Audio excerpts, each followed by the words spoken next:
नहीं नहीं है जरूर, वो ऑनलाइन नहीं चल रहा है, रिकॉर्डिंग है बस।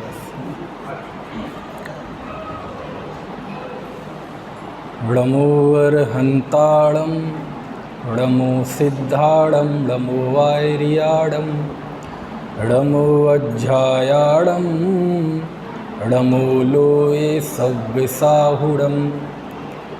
मंगलम भगवान वीरो मंगलम गौतमो गणी मंगलम कुंद कुंदार्यो जैन धर्मोस्तु मंगलम।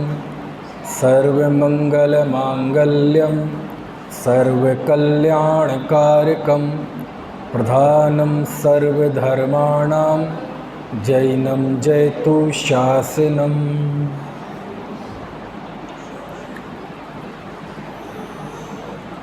आज क्षमावाणी पर्व है। पर्वों के रूप में देखा जाए तो क्षमावाणी कोई अलग से ऐसा पर्व नहीं है, जैसा कि अष्टानी का पर्व है ना, या किसी व्यक्ति विशेष से जुड़े होने वाले पर्व हैं, जैसे महावीर जयंती है, दीपावली है। घटना से जुड़े हुए पर्व जैसे रक्षाबंधन है, अक्षय तृतीया है। ऐसे किसी व्यक्ति अथवा किसी घटना से जुड़ा हुआ ये पर्व नहीं है। दरअसल क्षमावाणी को जिस रूप में आज हम मनाते हैं, इस रूप में क्षमावाणी का प्रचलन कब से रहा, इस बारे में मैं ज़्यादा दावे से नहीं कह सकता, लेकिन फिर भी आखिरकार ये पर्व के रूप में विकसित कैसे हुआ, उसके पीछे जो मुझे वजह समझ में आई वो ये है कि भाद्रपद में 3 व्रत चलते हैं। एक 16 कारण के व्रत, दूसरा दशलक्षण के व्रत, और तीसरा त्रयोदशी, चतुर्दशी और प्रतिपदा पूर्णिमा, रत्नत्रय के व्रत। यानी पूर्णिमा का जो दिन है वो समझ लो एक तरह से तीनों प्रकार के व्रतों का अंतिम दिन है ना। दशलक्षण उसके पहले ही हो जाता है। यानी जो भी इन व्रतों की आराधना करता है, जो इन व्रतों का पालन करता है, इसको है ना पूरी तरह से अपनाता है, तो फिर एकम का दिन, प्रतिपदा का दिन होता है उस व्रत के उद्यापन का। काय का दिन? व्रत के उद्यापन का कहें, पारणा का कहें, है ना।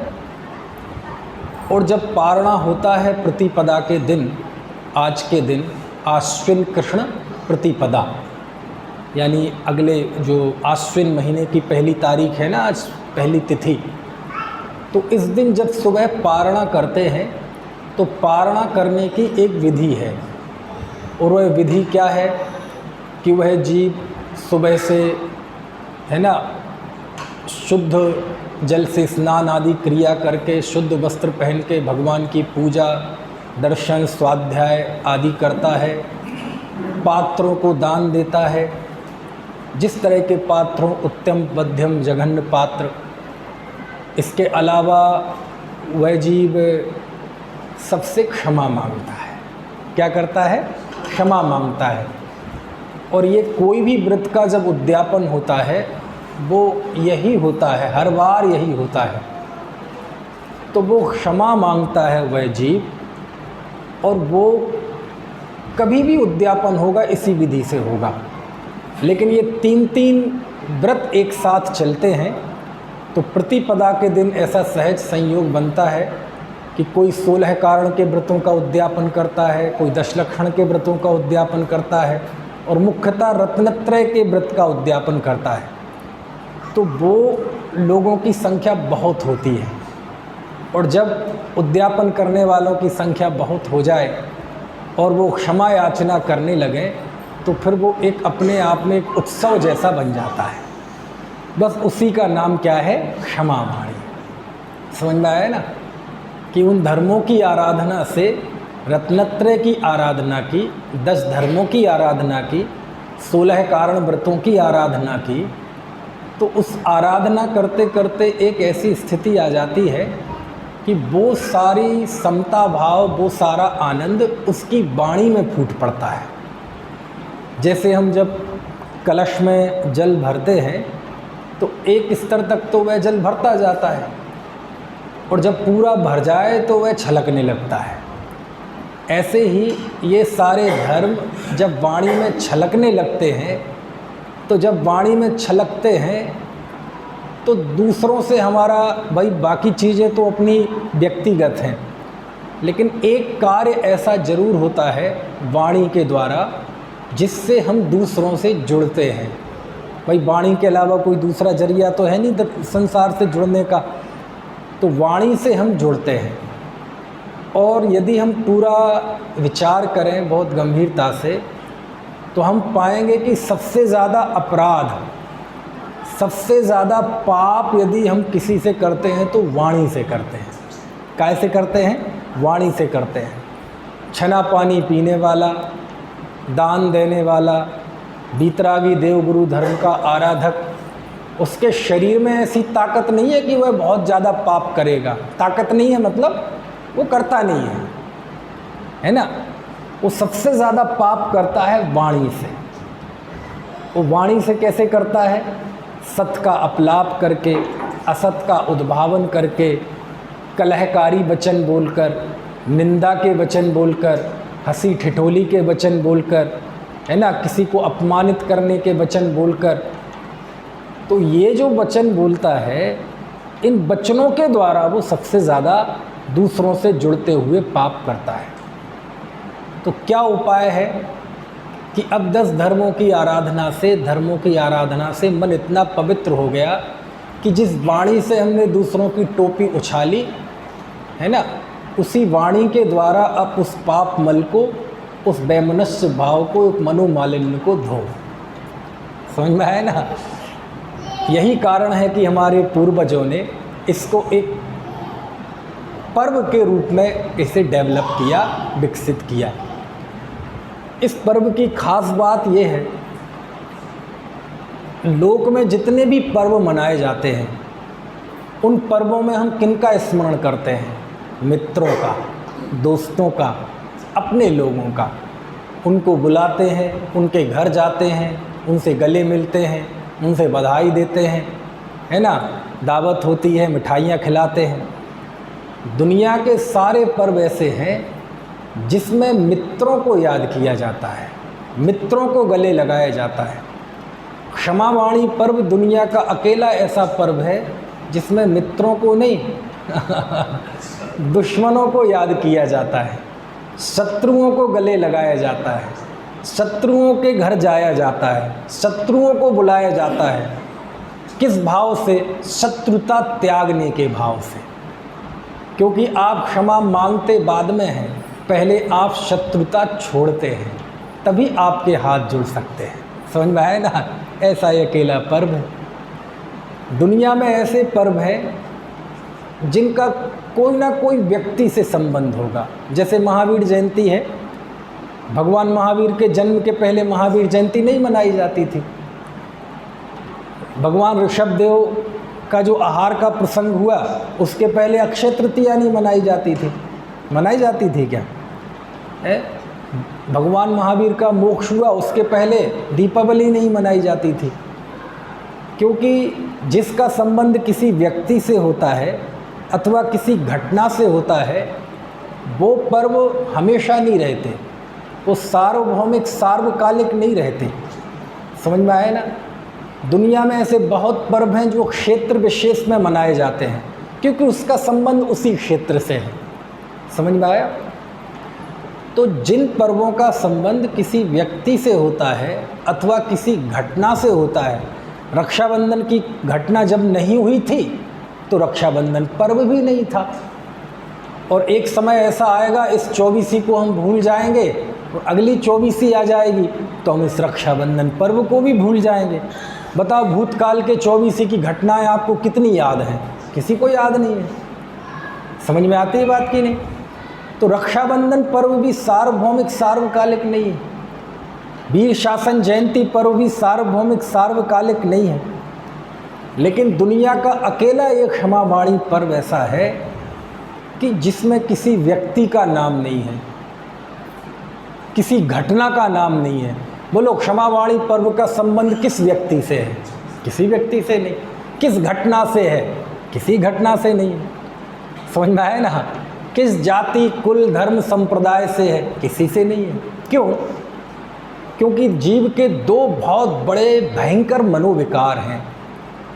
एक का नाम है क्रोध और दूसरे का नाम है बैर। यद्यपि दोनों की प्रजाति एक ही है, लेकिन दोनों में थोड़ा सा फर्क है।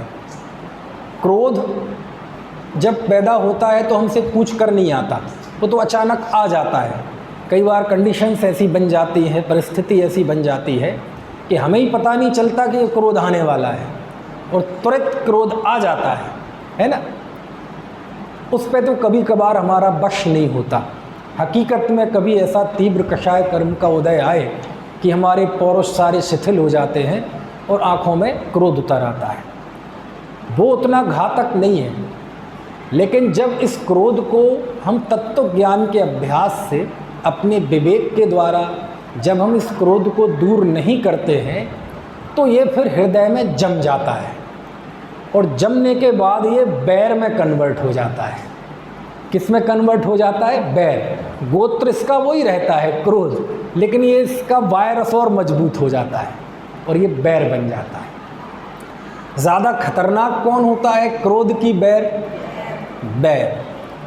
क्रोध तो त्वरित आता है और उस समय हमारे पास तैयारी के लिए, कोई प्लानिंग के लिए भी वक्त नहीं होता। एट द स्पॉट जो छोटा मोटा हुआ वो हो गया, बातचीत हो गई, है ना, छीना झपटी हो गई। लेकिन उसके बाद यदि हम वो बैर मन में पाल लेते हैं तो फिर हमें प्लानिंग का अवसर मिलता है। हम योजना बनाते हैं, हथियार पड़यार जुटाते हैं, परिस्थितियां बनाते हैं उसे बर्बाद करने की। वो ज़्यादा खतरनाक होता है। दुनिया में जो दो सभ्यताओं में, दो देशों में, दो संस्कृति में, दो गलियों में, दो मोहल्लों में, दो परिवारों में जो झगड़े होते हैं, कभी क्रोध के नहीं होते, बैर के होते हैं। समझ में आए ना?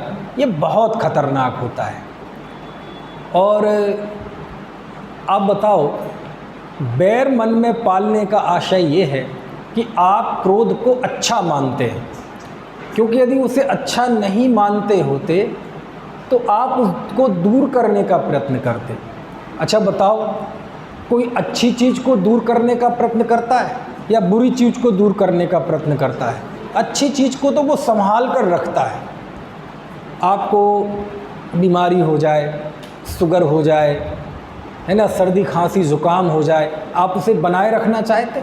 नहीं, तो अरे जल्दी से जल्दी ठीक करना चाहते हैं, है ना। लेकिन अच्छी चीज़ हो तो आप उसे बनाए रखना चाहते हैं। यानी आप जिस चीज़ को बनाए रखना चाहते हैं उससे इस बात की सिद्धि होती है कि आप उसमें अच्छा महसूस कर रहे हैं, आप उसमें आनंद महसूस कर रहे हैं, आप उसके साथ रहना, उसके साथ जीना, है ना, आप पसंद करते हैं। जो व्यक्ति बैर पालता है, इस बैर पालने का आशय ये है कि वह क्रोध को अच्छा मान रहा है, वह क्रोध के साथ रहना पसंद कर रहा है, वह उस गुस्से के भाव के साथ कंफर्ट, आराम महसूस कर रहा है। और यदि ये वृत्ति है तो आप समझ लो वो कितनी दूर है धर्म से। समझ में आए ना? इसलिए ये क्षमावाणी पर्व मुख्यतः बैर पर चोट करता है। काय पर चोट करता है? बैर भाव पर, है ना।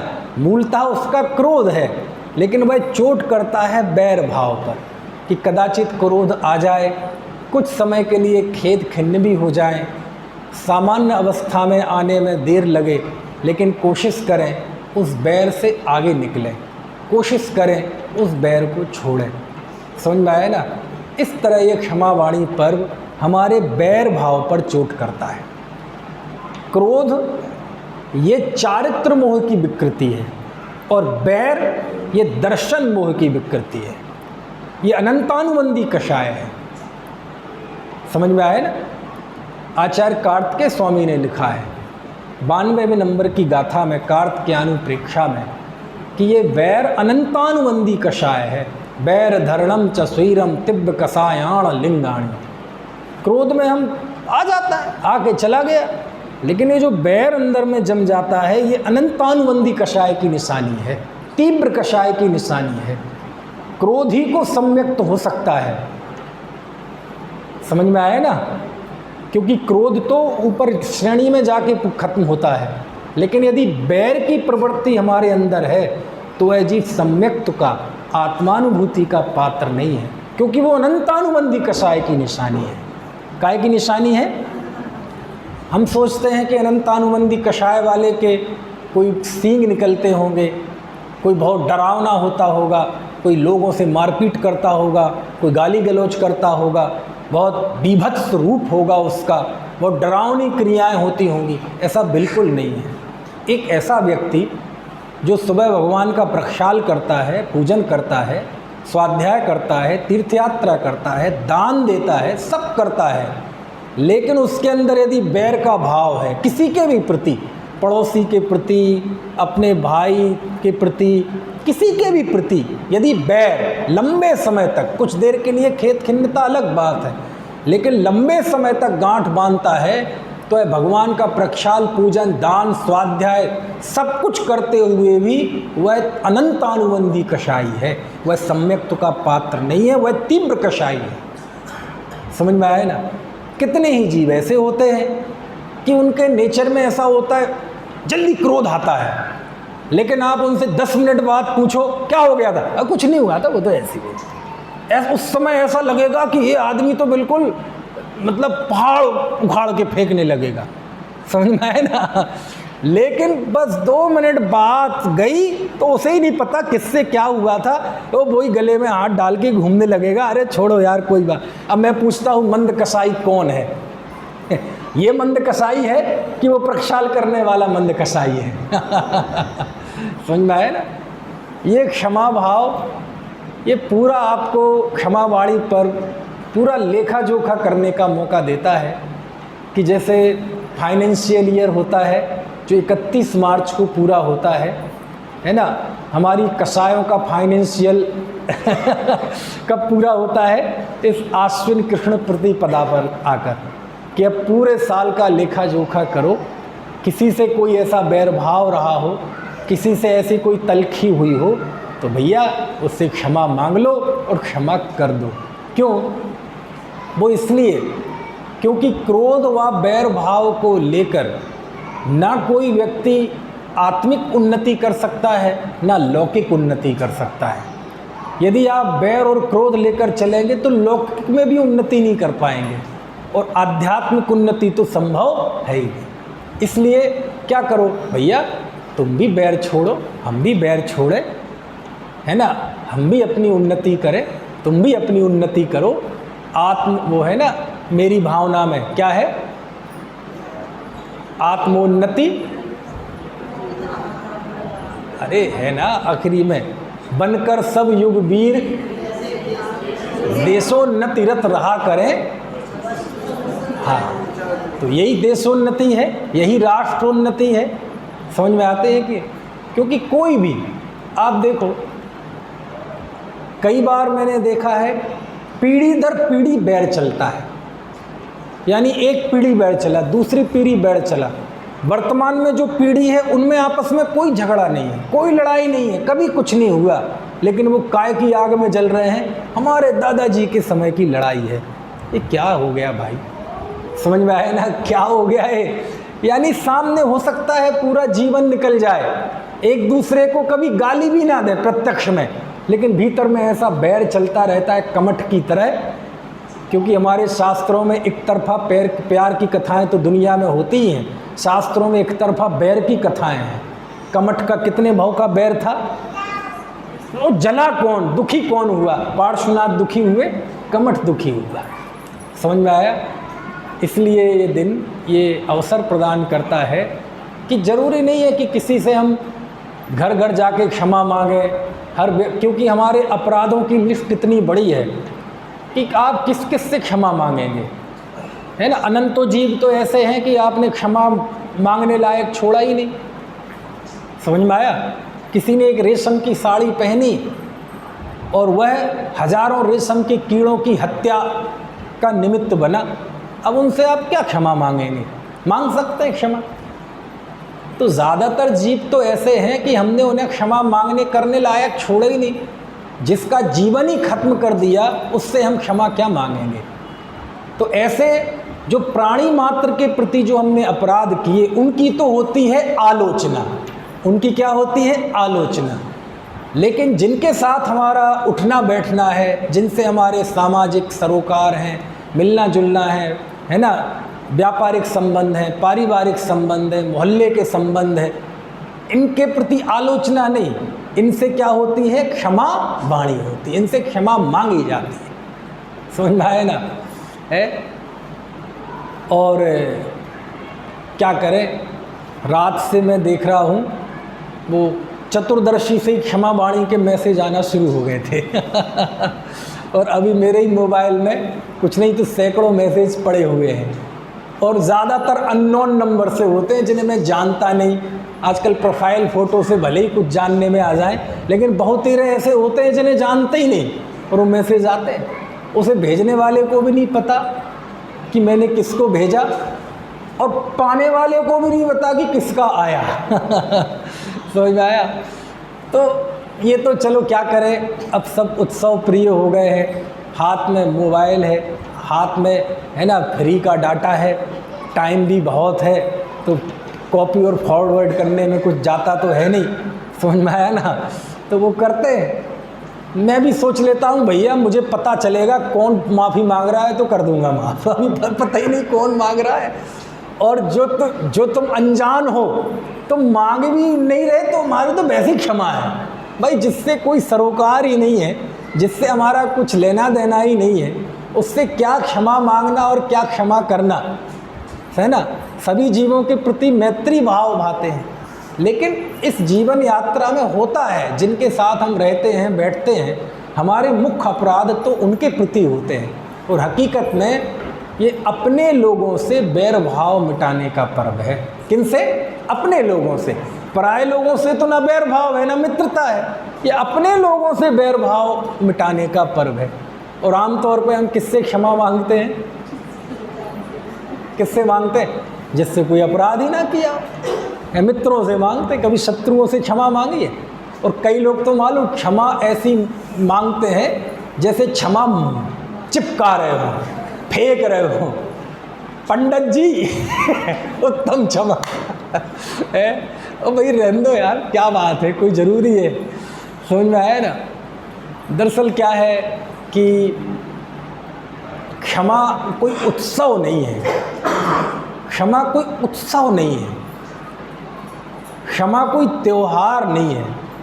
क्षमा मतलब एक आर्ट ऑफ लिविंग है। क्षमा क्या है? एक आर्ट ऑफ लिविंग है। क्षमा मतलब एक जीवन जीने की कला है।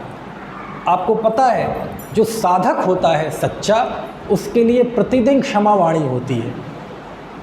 अच्छा, वो रोज़ सबसे क्षमा मांगता है? हाँ, रोज़ सबसे क्षमा मांगता है। कब मांगता है? प्रतिक्रमण में मांगता है, आलोचना पाठ में मांगता है। मांगता है कि नहीं? जैसे प्रतिक्रमण एक श्रावक का प्रतिक्रमण होता है, एक मुनि का प्रतिक्रमण होता है। तो जो गृहस्थ प्रतिक्रमण करता है प्रतिदिन, उस प्रतिदिन प्रतिक्रमण पाठ में वह सबसे क्षमा मांगता है, परोक्ष रूप से ही सही सबसे क्षमा मांगता है। एक इंद्रिय से, दो इंद्रिय से, तीन इंद्रिय से, चार इंद्रिय से, पंचेंद्रिय से, सब मुझे क्षमा करें। समझ में आए ना। ये आर्ट ऑफ लिविंग है। वो पूरे दिन भर के कार्यों की आलोचना करता है। अब रोज़ तो किसी से क्षमा मांग नहीं सकते कि हर घर में जाएं सब अपने वालों से, है ना। लेकिन प्रतिदिन वो अपने हृदय में 24 घंटे का बारीक निरीक्षण करते हुए सारे दोषों का प्रतिक्रमण करता है। ये क्या है? ये उसकी जीवन शैली है। ये क्या है? उसकी जीवन शैली है। और आप देखना प्रतिक्रमण पाठ में एक सेनापति था गुजरात का, उसका नाम था आबू। क्या नाम था? आबू। जब मुगलों की सेना ने आक्रमण किया तो उसका सामना किया गया। वो सेनापति था आबू जैन, और जैन अकेला जैन नहीं, नाम का व्रती जैन, व्रतधारी जैन। क्या व्रती भी सेनापति हो सकता है? अरे भैया असली में तो ये वीरों का ही धर्म है। ये जैन धर्म था ही क्षत्रियों का, समझ में आया ना। क्षत्रियों ने मूल रूप से इसको अपनाया, संरक्षण किया, संवर्धन किया, है ना। खैर, तो वह जब युद्ध भूमि में आया तो वह ऐसे युद्ध कर रहा है, ऐसे युद्ध कर रहा है, बिल्कुल जैसे काल बन के टूट पड़ा हो, है ना। सामने वाले शत्रुओं को गाजर मूली की तरह काट रहा है, दोनों हाथ में तलवार लेके, यम, बिल्कुल जैसे साक्षात यमराज टूट पड़े हो, महाकाल। और ज्यों ही वहाँ सूर्यास्त हुआ, युद्ध समाप्त हुआ, वही कोने में जाके प्रतिक्रमण करता है। पृथ्वी का एक, जल का एक, अग्नि का एक, वायु का एक, वनस्पति का एक, जीव मुझे क्षमा करें। एक इंद्रिय, दो इंद्रिय, तीन इंद्रिय, चार इंद्रिय, पंचेंद्रिय मुझे क्षमा करें। जिसकी मैंने मन से, वचन से, काय से, कृत से, कार्य से, अनुमोदना से, समरम, समारंभ, आरंभ किसी भी तरह से हिंसा की हो, गर्हित वचन बोले हो, दिल दुखाया हो, वो क्षमा करें। अब वो जब वो महारानी देखती है, ये क्या दोहरा चरित्र है, ये क्या डबल स्टैंडर्ड। अभी युद्ध कर रहा था तो ऐसा बरस रहा था कि जैसे आज ही युद्ध खत्म कर देगा, और वही व्यक्ति अभी यहाँ बैठा है तो क्षमा मांग रहा है सबसे। ये क्या चक्कर है? ये समझ में नहीं आया, ये दुहरी जिंदगी। अब उसे कौन बताए ये दुहरी नहीं है, समझ में आए ना। गृहस्थ का जीवन ट्रेन की तरह दो पटरियों पे चलता है। एक उसका आध्यात्मिक जीवन होता है जहाँ वो नितांत अकेला होता है, जहाँ कोई भाई नहीं, कोई बहन नहीं, कोई माता नहीं, कोई पिता नहीं, कोई दोस्त नहीं, कोई यार नहीं। समझ में आया ना। वो अध्यक्ष है, ना मंत्री है, ना वक्ता है, ना श्रोता है। एक दूसरा जीवन होता है जिसमें वो अनेक भूमिकाओं का निर्वहन करता है। समझ में आया ना। मान लीजिए मैं दुकानदार हूँ, दुकान पे बैठते ही मैं दुकानदार हो जाऊँगा। यदि मैं नौकरी वाला हूँ तो ऑफिस में जाते ही मैं एम्प्लॉय हो जाऊँगा। घर में आते ही मैं घर का मुखिया हो जाऊँगा, बच्चों का पिता, माता पिता का बेटा, पत्नी का पति हो जाऊँगा। ये भूमिकाएं होती हैं कि नहीं अलग अलग। मैं यहाँ, आप मुझे बुलाएंगे और यहाँ मैं बैठूँगा तो अब मैं कुछ नहीं रहूँगा, ना व्यापारी रहूँगा, ना एम्प्लॉय रहूँगा। उस समय मैं केवल और केवल जिनवाणी का बाँचने वाला रहूँगा। सारे आवरण खत्म हो जाएंगे। समझ में आती है बात कि नहीं। तो ये जीवन होता है जहाँ व्यक्ति की भूमिकाएं बार बार बदलती हैं, समय अनुसार बदलती हैं, रोज बदलती हैं। कुछ भूमिकाएं लंबे समय तक चलती हैं। कुछ जैसे आप बहुत समय तक बेटे के रोल में रहे, कुछ समय बाद आप पिता के रोल में आ गए, कुछ समय आप बहू के रोल में रहीं, कुछ समय में आप सास के रोल में आ गई। ये भूमिकाएं कुछ समय बाद बदलती हैं। कुछ भूमिकाएं ऐसी होती हैं जो रोज़ बदलती हैं। समझ में आए ना। जब आप अपने कमरे में होते हैं और 6 साल का बच्चा रोता है और आप उसे स्तनपान कराती हैं, आप उस समय मातृत्व की भूमिका में होती हैं। जो ही बाहर से आवाज़ आई पिताजी की बेटे, और आप जल्दी ओढ़ के गए और ऐसे कपड़े संभाले और उन्हें पानी देने लगती हैं, आपकी भूमिका बदल जाती है। और यदि आप नौकरी पेशा हैं और ऑफिस में जाते ही आपकी वहाँ अलग भूमिका बदल जाती है। बदल जाती है कि नहीं। तो कुछ भूमिकाएं ऐसी होती हैं जो लंबे समय तक चलती हैं, कुछ भूमिकाएं दिन में 10 बार बदलती हैं। समझ में आती है बात कि नहीं है। अब मान लीजिए आयो शहर में हूँ, ठीक है। मान लो मैं इनके ऑफिस में नौकरी करता हूँ, उदाहरण है, ये मेरे मालिक हैं, मैं नौकर हूँ, मैं इनका एम्प्लॉय हूँ। अब मान लीजिए मैं दिन में इनके ऑफिस में जाऊँ तो वहाँ भूमिका बदल जाएगी, और शाम को आते ही भूमिका बदल जाएगी। समझ में आए ना। फिर ये नीचे बैठेंगे, मैं ऊपर बैठूंगा। वहाँ कौन, वहाँ ऊपर ये बैठेंगे, मैं नीचे बैठूंगा। बदल जाती है ना भूमिका। तो ये दो पटरियों पे जीवन चलता है गृहस्थ का। एक पटरी वो होती है जिसमें वो अनेक भूमिकाओं को जीता है। आप घर में जाएंगे तो पत्नी को, बच्चों को इससे मतलब नहीं है कि आप कितने बड़े विद्वान हैं, आप कौन हैं, इससे मतलब नहीं है। आप सम्यक दृष्टि हैं, मिथ्या दृष्टि हैं, आपके कितने कषायों का संबर हो गया, कितने कर्मों की निर्जरा हो गई, कितनी विशुद्धि बढ़ गई, इससे मतलब नहीं है। समझ में आया? बच्चों के लिए आप पिता हैं, आप व्यापारी नहीं, आप विद्वान नहीं, आप अध्यापक नहीं, आप कुछ नहीं हैं, आप पिता हैं। आप उनकी ज़रूरतें पूरे करो, चाहे आप बाकी कुछ करो चाहे ना करो। समझ में आया ना? तो भूमिका बदल जाती है।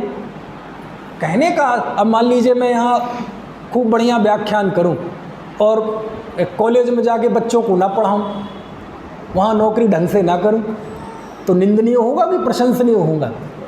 समझ में आया ना? कहने का आशय ये है कि व्यक्ति की दो भूमिकाएं होती हैं। एक भूमिका उसकी व्यक्तिगत निजी आध्यात्मिक जिंदगी है, जहाँ बिल्कुल वह अकेला है, बिल्कुल अकेला है, कोई नहीं है वहाँ, माता पिता कोई नहीं है, बीवी बच्चे कोई नहीं है, अरे शरीर नहीं है वहाँ, इंद्रियां नहीं हैं। समझ में आया ना? वो बिल्कुल अकेला है। लेकिन वो जो उसकी आध्यात्मिक साधना है, उस आध्यात्मिक साधना से दूसरे किसी जीव को कोई मतलब नहीं है। वो उसका व्यक्तिगत जीवन है और असल में वो ही जीवन है उसका। बाकी कोई तो भूमिकाएं हैं, बदलती रहती हैं। समझ में आए ना? है, आज कोई जिस भूमिका में है, कल वो भूमिका नहीं रहेगी। एक समय था वो भूमिका नहीं थी। कोई गरीब था, अमीर हो सकता है, कोई अमीर था, गरीब हो सकता है, कोई नौकर है वो सेठ हो सकता है, कोई सेठ है वो ज़मीन पे आ सकता है। समझ में आए ना? भूमिकाएं बदल जाती हैं। तो ये डबल भूमिकाएं होती हैं। ये कोई दोहरी जिंदगी नहीं है, ये कोई छल नहीं है, ये होता है, ये कुदरती है। ये ट्रेन दो पटरियों पे जैसे चलती है। ऐसे ही उसने कहा आबू ने कि जब मैं युद्ध भूमि में था तो मैं वहाँ एक सेनापति की भूमिका में था, मैं वहाँ एक सैनिक था। वहाँ मेरा कर्तव्य था कि यदि कोई शत्रु मेरे शरीर को पैदा करने वाली जो मातृभूमि है उस पर कोई आंख उठा के देखेगा तो मैं छोड़ूंगा नहीं। पूरी कोशिश, समय पूरा दूंगा उसे कि वो लौट जाए, मान जाए। सब प्रयत्न करूंगा कि युद्ध ना हो, ना हो, ना हो, एक भी खून की बूंद ना बहे। लेकिन जो आराधक जीव होता है, धर्मात्मा जीव होता है, वह अंतिम श्वास तक ये कोशिश करता है कि हमें किसी सख्ती से ना कार्य करना पड़े। वो अंत में शस्त्र उठाता है। समझ में आया ना? बोले मैं वहाँ अलग भूमिका में था, युद्ध खत्म हो गया, अब मैंने वो भूमिका का जो आवरण था, जो वस्त्र थे, वो उतार कर फेंक दिए। अब मैं यहाँ व्यक्तिगत जीवन में हूँ, मेरा ये असल जीवन है। ये जो मैं 1 इंद्रिय, 2 इंद्रिय, 3 इंद्रिय, 4 इंद्रिय, 5 इंद्रिय जिनको मैंने मारा, सताया, उनसे क्षमा मांग रहा हूँ, ये मेरी असली अनुभूति है। जिसे मैंने युद्ध भूमि में मारा है वो कोई मेरा जातीय शत्रु नहीं है, मैं उसको जानता भी नहीं हूँ। आप बताओ, जब युद्ध होते हैं तो कोई जानता है कि आप कौन हैं, किस जाति के हैं, किस गोत्र के हैं, किस धर्म के हैं, आपके माता पिता कौन हैं, आपके संस्कार कौन है? हम तो जानते भी नहीं। समझ में आती है बात की नहीं? जानते नहीं, उससे हमारी कोई शत्रुता नहीं है। और ये सारे बंटवारे कृत्रिम हैं। आज देखो, लाहौर कहाँ है? पाकिस्तान में। कंधार कहाँ है? अफ़गानिस्तान में। रावलपिंडी कहाँ है? पाकिस्तान में। बोलो, 1947 के पहले उस एक एक कण के लिए हम जान न्यौछावर करने तैयार थे कि नहीं थे? अरे हमारा तो मोक्ष मार्ग प्रकाशक पहली बार छपा ही लाहौर से था। समझ में आया ना? भगत सिंह भी लाहौर के थे। तो देखो, ये कृत्रिम बंटवारे हैं। 1947 के पहले वो कण कण पवित्र था, उस पर हम जान न्यौछावर करने तैयार थे। अब क्या बदल गया? क्या बदल गया? आपको समझ में आया? ये जो बाहर की परिस्थिति है, परिस्थिति कैसी तेजी से बदलती है और उससे हमारा जुड़ा हुआ जो भाव है वो कितनी तेजी से बदलता है। कंधार किसी समय भारत नहीं था। समझ में आया ना। कंधार नरेश शकुनी नाम तो सुना होगा, अपना तो रिश्तेदार था क्यों, हस्तिनापुर के हैं ना हम यहाँ, और वो कंधार नरेश मामा शकुनी, वो गांधारी वहीं की थी, तो अपना तो रिश्तेदार हुआ ना मेरठ वालों का। तो रिश्ते किसी समय रिश्तेदारी थी। और आपको रिश्तेदारी मजाक की बात नहीं कर रहा हूँ, पुराने ज़माने में ऐसा ही होता था। गांव में किसी समाज के किसी व्यक्ति का दामाद यदि आ जाए तो उसको ऐसा सम्मान मिलता था माना गांव का ही दामाद होता था कि नहीं। मुझे खुद ध्यान है, हमारे यहाँ जीजा के दामाद के पैर पड़े जाते हैं, वो कितना ही छोटा हो। तो मेरे बड़े भाई की जब शादी हुई तो मैं छोटा ही था, 8वीं क्लास में, तो मैं गया पहली बार अपनी भाभी को लिवाने। तो भाई साहब गली भर के देख पाँव छीरे, पाँव पड़ रहे बड़े बड़ी उम्र के, उनके चाचा ताऊ, उनके बेटे बेटी। समझ में आया, मुझे शर्म लगे। तो उस दिन मुझे अनुभूति हुई इस बात की कि गांव की सभ्यता संस्कृति प्यार क्या होता है। समझ में आया ना, सारा गांव समझ में आया ना। तो कहने का आशय ये है कि ये जो मैं कह रहा हूँ ना, रिश्तेदारी है हमारी अफ़गानिस्तान से, तो ये कोई जुमला नहीं है, ये असल बात है। हमारी नहीं रिश्तेदारी रही होगी, हमारे पूर्वजों की रही होगी, पूर्वजों की रिश्तेदारी मतलब हमारी रिश्तेदारी। और मेरठ का आदमी तो इतना बढ़िया है, मेरठ की रिश्तेदारी रावण से भी है है ना, मंदोदरी का मंदिर यही तो है पास में कहीं, समझ में आया ना। तो बढ़िया बढ़िया लोगों से रिश्तेदार है तो कहते हैं कितने बनावटी रिश्ते हैं। कभी कंधार हमारी रिश्तेदारों की भूमि थी। अरे मुझे ध्यान आ रहा, हमारे जो सम्राट खारवेल थे ना, स्मरण आ रहा है, थोड़ा भूल भी हो सकती है, जैन सम्राट चक्रवर्ती सम्राट खारवेल, कभी सुनाऊंगा मैं इनकी कथा। सम्राट खारवेल की जो पत्नी थी सिंधुला, वो भी वहीं की थी। समझ में आया ना, क्योंकि ये पूरा भारत था। अब देखो, अब उसी भूमि पर तालिबानियों का कब्जा हो गया, हमारे सिर पे जूं नहीं रहेगा। आज पाकिस्तान पे कोई परमाणु बम पटक दे, हमारे सिर पे जूं नहीं रहेगा। और भारत का आदमी तो उतना उल्टा नाचेगा। और तो ये भाव कैसे बदल गया? ये सब कृत्रिम है, सब बनावटी है, ये सब परिस्थितियां बदलती हैं जो है। वो हाँ, ये भी है, ये भी खंड हमारा ही था, सब कोई अलग अलग थोड़ी था, लेकिन सब बिखर गया। इसका मतलब क्या है कि ये सब चीज़ें तो परिस्थिति पर निर्भर करती हैं, व्यक्ति भूमिकाओं को जीता है। समझ में आती है बात की नहीं? भूमिकाओं को जीता है। जो हमारी भूमि थी, आज वहाँ जाने के लिए आपको वीज़ा लेना पड़ता है, लेना पड़ता है कि नहीं? अफ़गानिस्तान जाओगे तो वीज़ा लेना पड़ेगा कि नहीं? बांग्लादेश जाओगे तो वीज़ा लेना पड़ेगा कि नहीं? कभी बोई बंगाल भारत का हिस्सा था। तो बदलती रहती हैं। आज जिस घर में रहते हैं उसका सौदा हो जाए, बोलो उससे अपनापन टूटने में कितना वक्त लगेगा। आज अपना घर है, एक कील ठोकें तो ऐसा लगता है जैसे हमारी छाती में कील ठोक रहे हो, और सौदा कर दें उसके बाद उस पर वज्रपात भी हो जाए, हमारे सिर पे जूं नहीं रहता। कहाँ गई वो अनुभूति, कहाँ गया वो एहसास? कुछ बात समझ में आ रही है कि नहीं? तो ये इस तरह की चीज़ें होती हैं। 365 दिन क्षमा भाव धारण करता है साधक। वो इस दुनिया को बिल्कुल नाटक देखता है। हाँ, वो मुंह से नहीं कहेगा कि नाटक है, समझ में आया ना। अंदर में उसकी अनुभूति इस तरह की चलती है कि ये परमाणु मात्र भी मेरा नहीं है, ये बिल्कुल एक तमाशा चल रहा है। जन्म लिए एक परिस्थिति को लेकर पैदा हुए, धीरे धीरे ये शैशव अवस्था आएगी, बाल्यावस्था आएगी, किशोर अवस्था आएगी, तरुण अवस्था आएगी, यौवन अवस्था आएगी, एक दिन मिट्टी में मिल जाएंगे। इस बीच में अनेक अनेक तरह के रिश्ते नाते जुड़ेंगे, किसी से रिश्ते जुड़ेंगे, किसी से टूटेंगे, है ना। कभी किसी से लड़ाई भी होगी, मनाना भी होगा, लेकिन ये सब नाटक है, नाटक है, नाटक है। समझ में आया ना। तो इस तरह से दो भूमि, एक उसकी वो भूमिकाएं होती हैं जो बार बार जीता है, जिनसे बार बार उठता है, बैठता है, उत्थान होता है, पतन होता है, चीज़ें बनती हैं, बिगड़ती हैं। एक दूसरा जीवन है जहाँ कुछ नहीं उत्थान, कुछ पतन नहीं होता, बस वो एक दिया टिमटिमाता रहता है अंदर, और ये उसकी 365 दिन की साधना है। यही कारण है मुनिराजों का जीवन तो देखो, बाहर से भी और अंदर से भी दोनों जगह एक सा है। बाहर में भी निष्प्रह, अंदर में भी निष्प्रह।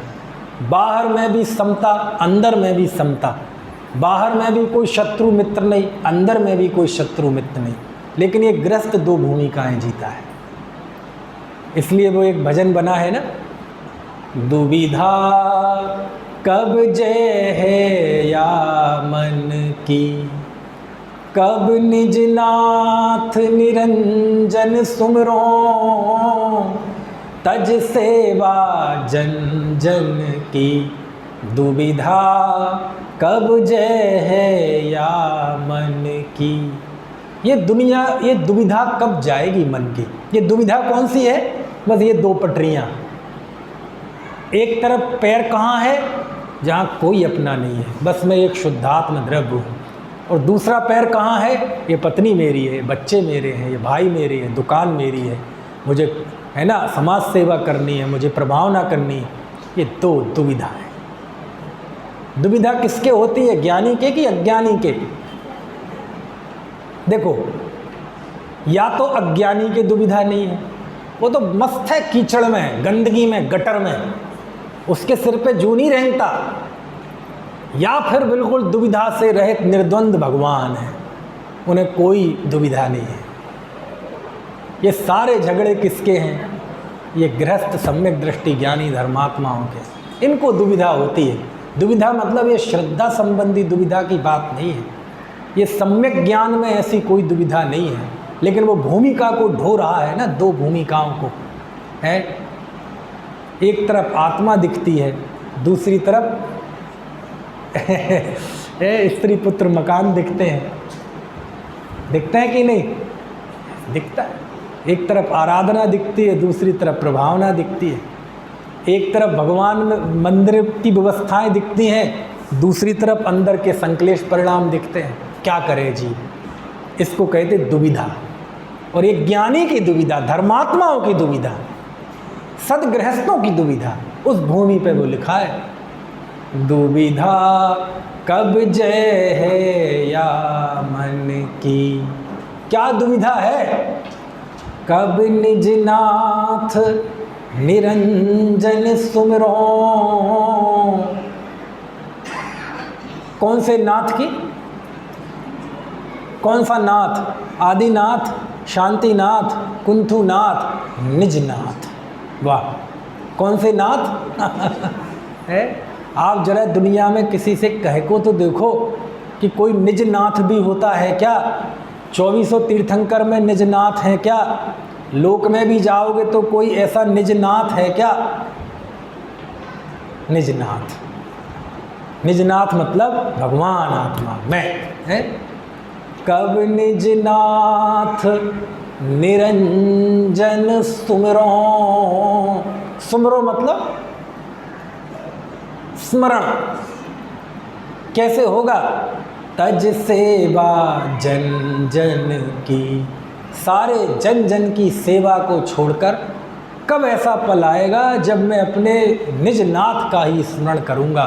वहाँ कोई नहीं होगा, वहाँ स्त्री पुत्र मकान धन जायदाद तो होंगे ही नहीं, रिश्तेदार नातेदार तो होंगे ही नहीं, साधर्मी तो होंगे ही नहीं, देव भी नहीं होंगे, शास्त्र भी नहीं होंगे, गुरु भी नहीं होंगे, तीर्थंकर भी नहीं होंगे, मंदिर भी नहीं होंगे, तीर्थ भी नहीं होंगे। ऐसी जो हमारी निज आराधना है वो निराजना कब होगी? दुविधा कब जय है या मन की। वैसे भी आपको बताएं, क्षमावाणी के नाम पे जो हम पेटेंट एक गाथा बोलते हैं, कौन सी? खमामि सव्य जीवाणम सव्ये जीवा खमंतु में, है ना। मिट्टी में सव्य भूदेशु बैरम मज्जम केण भी। आपको पता है ये कितने पवित्र समय की गाथा है? ये मूलाचार की गाथा है, गाथा नंबर 43। एक आध यहाँ वहाँ भी हो सकती है, वहाँ की गाथा है। और मालूम किस प्रसंग की गाथा है? ये उत्तमार्थ प्रतिक्रमण। जब कोई जीव मुनि जब सल्लेख ना लेते हैं, जब समाधि लेते हैं उस समय की गाथा है, जब वह लोक के सारे प्रसंग छोड़कर बिल्कुल शुद्धात्मा की आराधना में, है ना, आहार आदि का त्याग करके जब जीव आराधना में जाता है, जो समाधि लेता है ना, वो आराधक कहलाता है। क्या कहलाता है? आराधक। इसलिए जिसमें समाधि का वर्णन है उस ग्रंथ का नाम ही है भगवती आराधना। क्या नाम है? आराधना मतलब समाधि। बस 4 प्रकार की आराधनाएं हैं। तो वो जो व्यक्ति समाधि लेता है वह जीवन के उस आखिरी समय में सब जीवों से क्षमा मांगता है कि मैं सब जीवों को क्षमा करता हूँ, सभी जीव मुझे क्षमा करें, मेरा सारे जगत के प्राणियों से मैत्री भाव है, किसी के भी साथ मेरा बैर का भाव नहीं है। देखो कितने उत्तम और पवित्र समय की गाथा है वो, आप सोचो।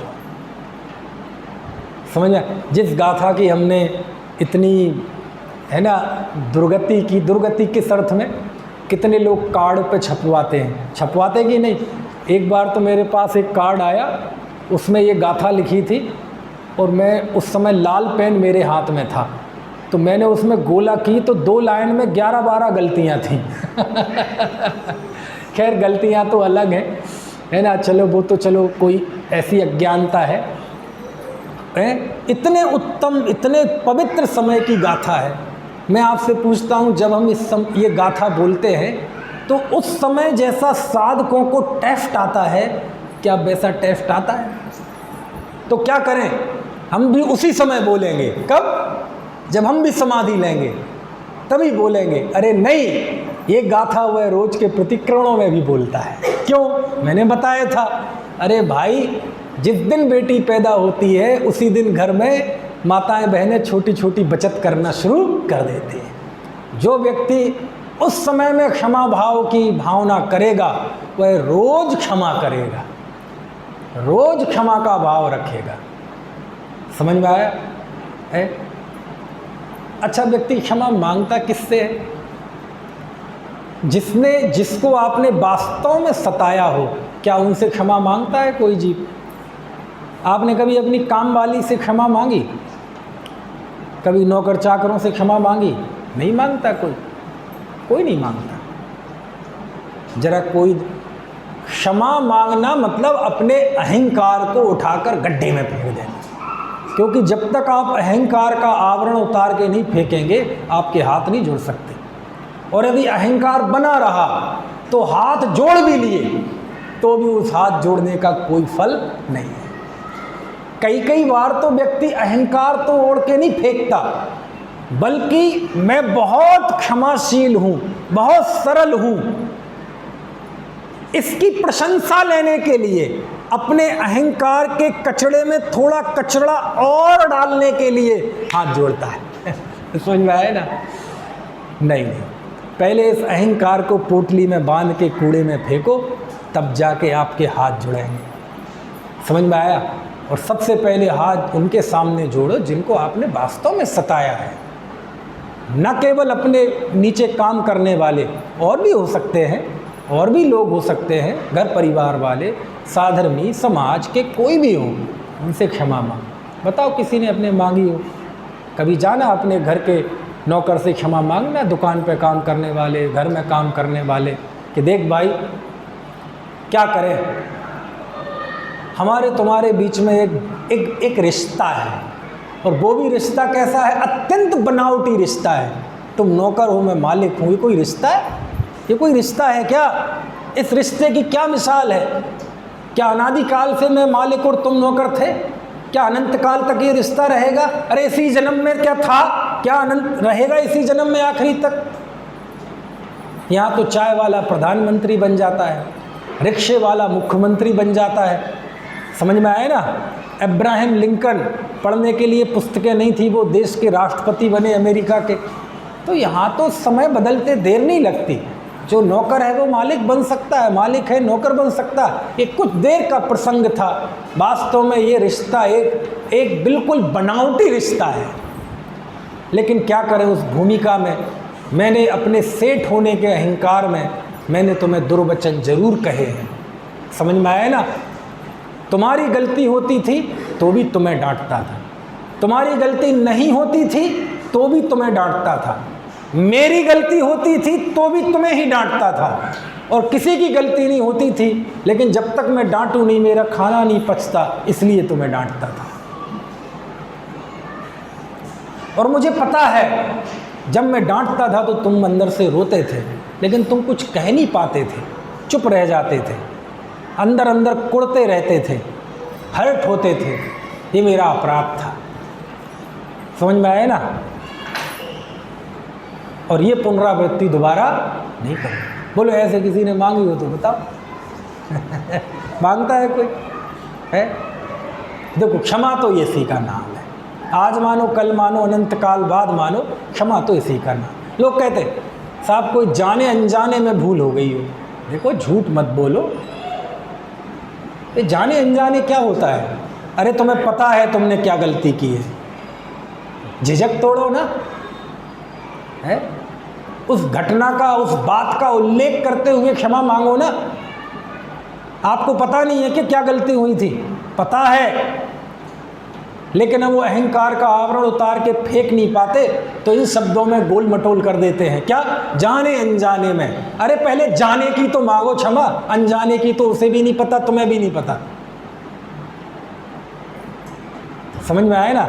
जो आपने किए हैं अपराध, जो आपको पता है, उसकी क्षमा उल्लेख करके क्षमा मांगो ना। बताओ कोई उल्लेख करके क्षमा मांगता हो, घटना का उल्लेख करके क्षमा मांगता हो कि कुछ महीने पहले, कुछ दिन पहले मुझसे ऐसी गलती हो गई, आपने ऐसा कहा था, मैंने सबके सामने आपको बुरा भला कहा और वो मेरी गलती थी, मुझे ऐसा नहीं कहना चाहिए था और इसके लिए मैं बहुत शर्मिंदा हूँ। उस दिन के बाद मैं भी ठीक से सहज नहीं हो पाया। अब बताओ ऐसा कोई घटना का उल्लेख करते हुए कोई क्षमा मांगता हो तो बता दो। ये क्षमा वाणी है ना, पर्व क्षमा भाव का नहीं है। क्षमा भाव तो 365 दिन होना चाहिए, लेकिन क्षमा वाणी मतलब इस दिन वो वाणी में फूट पड़े। पर्व का नाम क्षमा वाणी है। समझ में आए ना? वो वाणी में फूट पड़े। लेकिन अपन भी पूरे पक्के हैं, हम तो पर्व को अक्षरशः पालन करते हैं। क्या? पर्व का नाम क्षमा वाणी है ना, वाणी में क्षमा, इसलिए हम वाणी में क्षमा मांग लेते हैं। समझ में आती है बात की? बताओ कोई उल्लेख करके क्षमा मांगता हो तो करो। देखो, क्षमा वाणी तो ये है, और ये ना हो तो बाकी सब मखौल है, बाकी तो सब उत्सव है, बाकी सब उत्सव प्रिय व्यक्ति हैं, और उत्सव में हंसी ठिठोली होती है ना, हंसी मजाक होती है, मिलना होता है, मिठाई खिलाते हैं, है ना। लेकिन असली जो क्षमा भाव का जो आध्यात्मिक पहलू है वो तो ये है, सबको क्षमा। और एक और बात बताऊं आपको, आप तो जब रात में सोए ना, सबको क्षमा करके सो। अभ्यास करो, अभ्यास करना चाहिए। मैं तो करता हूँ। कितनी सफलता मिलती है, असफलता मिलती है, वो मेरा व्यक्तिगत विषय है, लेकिन आप चाहें तो आप क्यों? क्योंकि क्षमा भाव मतलब आर्ट ऑफ लिविंग, जीवन जीने की कला। जीवन को कैसे जिए? यदि एक भाव सीख गए, क्षमा भाव, बात पूरी है। रोज क्षमा करके जिए, जो हुआ जैसा हुआ सबको क्षमा करता हूँ। समझ में आया ना? क्षमा मांगने का मौका तो आपको हर रोज नहीं मिलेगा किसी से, क्योंकि पता चले जिसके प्रति आपने अपराध किए थे वो है ही नहीं दुनिया में, उनका तो देहांत हो गया, हैं भी तो दूर देश में कहीं है। लेकिन क्षमा करना तो हमारे हाथ में है ना, इसके लिए तो कोई देश, कोई काल, कोई उसकी बाधा नहीं है ना। करो रात में, सबको क्षमा करके सो। बस आज का खाता यहीं खत्म, सुबह का खाता नया शुरू होगा, यदि सुबह हुई तो। क्योंकि क्या पता, क्योंकि ये कोई अब अनहोनी बातें तो है नहीं। रोज़ नॉर्मल डेथ कम होती हैं, एम नॉर्मल डेथ ज़्यादा हो रही है। व्यक्ति रात में सोया है, सुबह देखा तो क्या हुआ, बस रात में हम लोग बैठे थे सबके अच्छे से सोए, पता नहीं क्या हो गया, साइलेंट हार्ट अटैक। कोरोना के दौरान किस तरह लाशें पीले नीले कपड़ों में लेटी हुई इंतज़ार कर रही हैं जलने का, अपने घर वाले नसीब नहीं हो रहे, कोई जलाने वाला नहीं है, पता भी नहीं चल रहा कि जो हमारा घर का भर्ती है वो जिंदा भी है कि नहीं हॉस्पिटल में। ऐसी ऐसी स्थिति देखी नहीं क्या? तो ये सारी चीज़ें क्या करती हैं? 30-30 साल का व्यक्ति, ज़िंदगी में कभी छींक नहीं आई, कभी सिर दर्द नहीं किया, रात में बुखार आया और बस आखिरी रात साबित हुई। योगा करता था, प्राणायाम, जिम सब रखे रह गए, जीवन खत्म। तो ये सारी चीज़ें क्या सिखाती हैं? ये सिखाती हैं कि भैया लंबा, किसी क्रोध को लंबा खींचो मत, बैर भाव को पालो मत, ये जितनी जल्दी निकाल के फेंक दो उतना अच्छा है। जैसे शरीर में कोई बीमारी हो जाए तो डॉक्टर कहता है इस पहली स्टेज में ही इसका इलाज कर लो, यदि ये 3rd स्टेज में आ गया, 1st स्टेज का तो कैंसर भी ठीक हो जाता है। समझ में आए ना?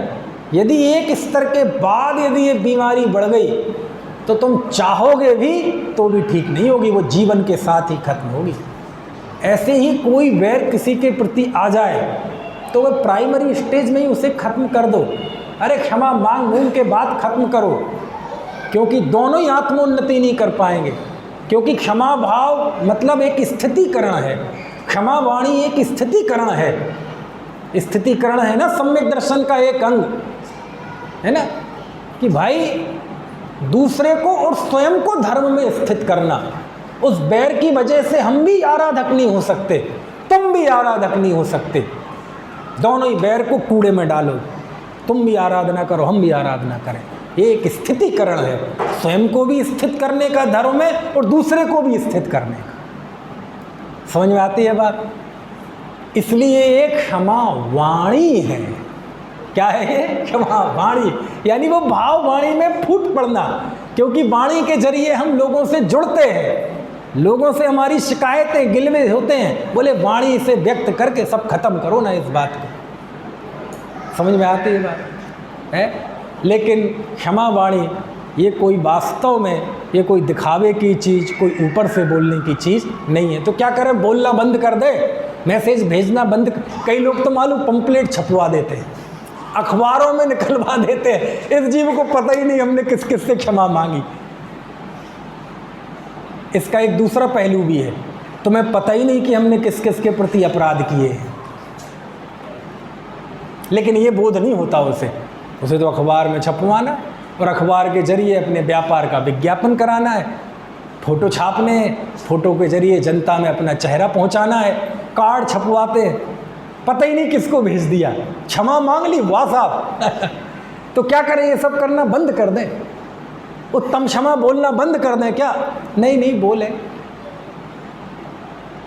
साल में 1 आध दिन ही सही, थोड़ा औपचारिक ही सही। तो इससे क्या होगा साहब? नहीं होगा, मैं बताता हूँ क्या होगा। एक भिखारी था, सेठ जी निकले, बोले सेठ जी 10 रुपये दे दो। बोले नहीं है। बोले सेठ जी 5 रुपये ही दे दो, चाय पी लूँगा। 5 रुपये में आ जाती है चाय? आ ही जाती होगी। बोले नहीं है। सेठ जी 2 रुपये ही दे दो। तो यार पीछे ही पड़ गया। सेठ जी ऐसा करें, आपके पैरों में धूल लगी है, थोड़ी सी मैं धूल ले लूं? उसने थोड़ा सोचा उसमें भी, बोले ले लो। तो उसने ऐसी धूल ली, सेठ जी चले गए। अब जो बगल में बैठा था दूसरा भिखारी, उसे उस पर बड़ी दया आई, अचरज भी हुआ, क्या करेगा। उससे कहा एक बात बता भाई, ये धूल का तू क्या करेगा? बोले कुछ नहीं। तो धूल क्यों ली तुमने? बोले देने की आदत तो बने। क्या मतलब? तुम देखना, कल में सेठ जी यहीं से निकलेंगे, मैं 1 रुपये भी नहीं मांगूंगा और इनकी आंखों में शर्म होगी और ये अपने आप 10 का नोट निकाल के देके जाएंगे। समझ में आया ना? ऐसे ही चलो, बना लो मैसेज, भेज दो, मांग लो उत्तम क्षमा, हाथ जोड़ लो, हृदय की गहराइयों से नहीं, हृदय के उथलेपन से ही सही, एक बार जोड़ो तो आदत तो बने।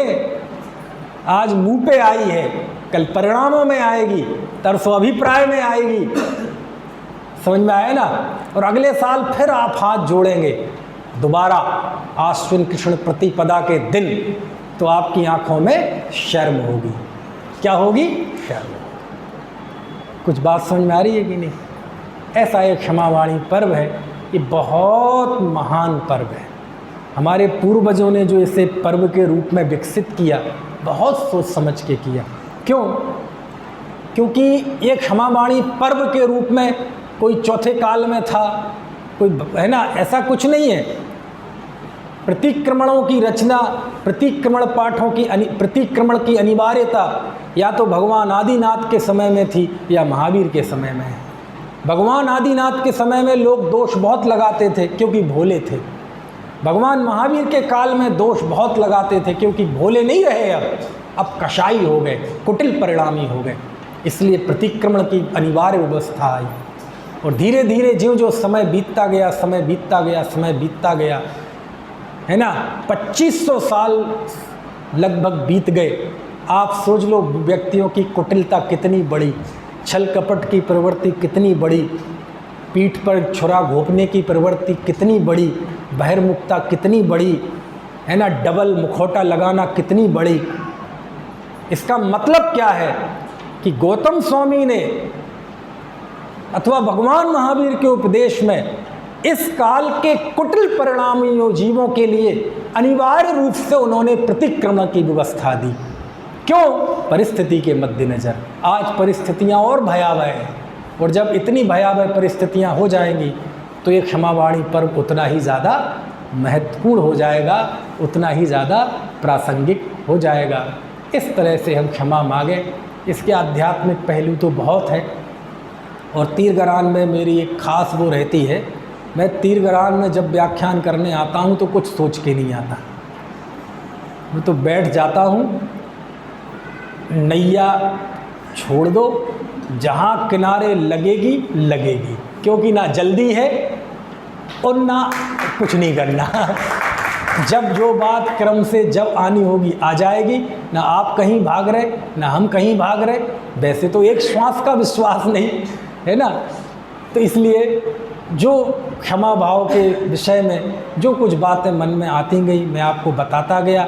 इसके वो सारे पहलू जो बार बार हर साल दोहराए जा सकते हैं वो भी मैं दोहरा सकता था, लेकिन कुछ ऐसी बातें जो है ना आम तौर पे अपने बहुत जीवन से जुड़ी हुई होती हैं, किस तरह से भूमिकाओं बदलती हैं और अपना एक अंदर का जीवन रहना चाहिए, उन सब बातों को लेकर कुछ बातें हमने जानी। मुझे नहीं समझ में आया, पता चल रहा कि आप कितना उसको समझ पाए, लेकिन उम्मीद है कि आप बहुत अच्छे से उसे समझ रहे होंगे। उसको समझते हुए आप इस पर्व को मनाएं तो निश्चित रूप से इसका फल आनंद के रूप में जीवन में खिलेगा। इन्हीं शब्दों के साथ अभी की बात